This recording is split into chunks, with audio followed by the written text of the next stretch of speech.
Thailand faces structural and policy challenges on path to economic growth. In the recent S&P Global discussion, the panel highlighted that Thailand's economic outlook is being shaped by persistent structural hurdles and new policy directions. The country must contend with a shrinking workforce and lacking industrial advancement. Meanwhile, global trade shifts, heavy household debt, and banking sector vulnerabilities require careful management. Demographic drag and industrial ambition. Thailand's working age population, once expanding at 0.5% annually, is now expected to shrink by 0.4% over the next decade. This demographic shift threatens to reduce economic momentum. Meanwhile, the country's manufacturing sector, once a regional powerhouse, has struggled to move up the value chain, with productivity growth lagging behind neighbors like Malaysia and Vietnam. Still, Thailand's historical trade suggests it can adapt with strategic investments. Trade tensions and shifting industries. Exports make up nearly 60% of Thailand's GDP, leaving it particularly sensitive to trade policy changes.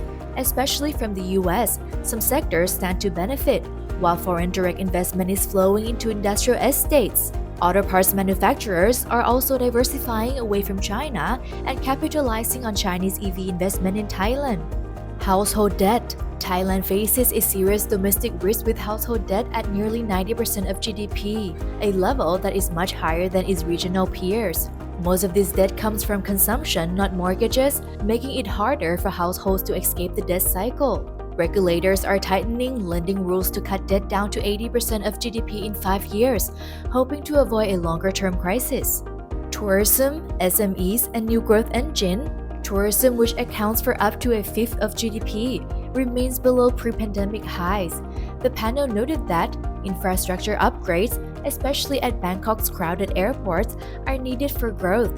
Meanwhile, small businesses are adjusting to increased competition, with policy support focused on helping those shifting toward higher value exports.